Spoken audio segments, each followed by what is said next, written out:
RSS ভারতীয় সংস্কৃতিতে বিশ্বাস করে, মানুষের চরিত্র নির্মাণের মাধ্যমে রাষ্ট্র নির্মাণের কাজ করছে 100 বছর ধরে। যতদিন না ভারতবর্ষ পরম বৈভবশালী হচ্ছে ততদিন আরএসএস তার কাজ করে যাবে।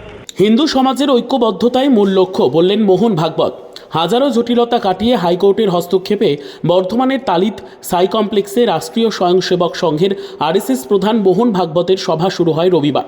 এদিন রাষ্ট্রীয় স্বয়ংসেবক সংঘ আরএসএস সংঘ চালক মোহন ভাগবত আয়োজিত সভায় এদিন বলেন, সংঘের একমাত্র লক্ষ্য হিন্দু সমাজকে ঐক্যবদ্ধ করা।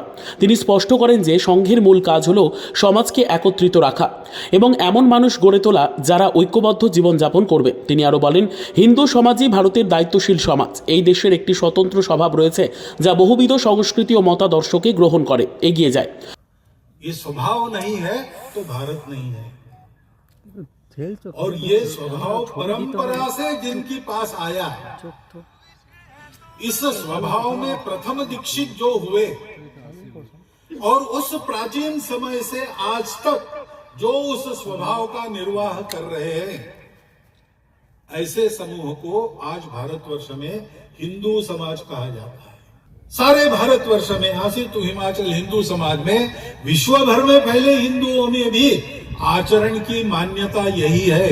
ऐसा करने का सब लोग प्रयास करते हैं, कुछ लोग कर पाते हैं, कुछ लोग नहीं कर पाते होंगे।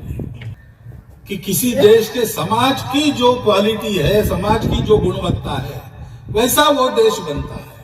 देश का भाग्य परिवर्तन करने के लिए तो समाज को तैयार होना पड़ता है। মোহন ভাগবতের মতে, যারা ভারতের এই বৈচিত্র্যময় স্বভাবের সঙ্গে খাপ খাওয়াতে পারেনি তারা আলাদা দেশ গঠন করেছে। সংঘের কার্যপ্রণালী সম্পর্কে তিনি জানান, এটি কোনো আনুষ্ঠানিক সদস্য পদ ভিত্তিক সংগঠন নয়, কোনো ফি নেই, সদস্য পদের বাধ্যবাধকতা নেই।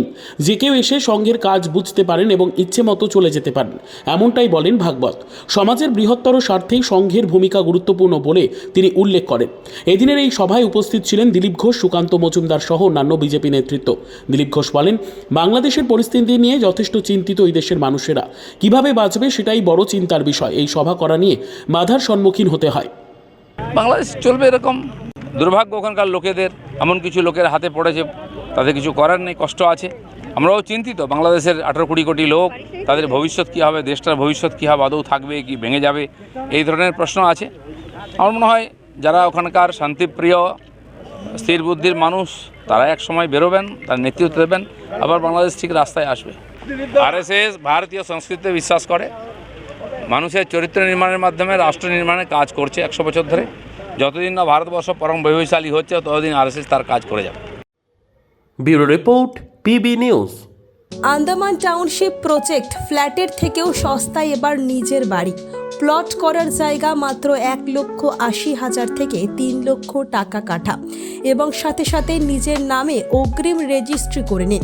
আরও বিশেষ আকর্ষণীয় থাকছে আপনাদের জন্য, রাস্তা থাকছে 12 থেকে 16 ফুট চওড়া, 24 ঘন্টা জল ও বিদ্যুৎ সরবরাহ, পরিকল্পিত ড্রেনেজ ব্যবস্থা ও নিরাপত্তার ব্যবস্থা থাকছে, এবং আরও থাকছে স্কুল, একই ছাদের তলায় সর্বশিক্ষা, লেক পার্ক, খেলার মাঠ, সুইমিং পুল, হাসপাতাল, ব্যাংক, এটিএম, শপিং মল ইত্যাদি।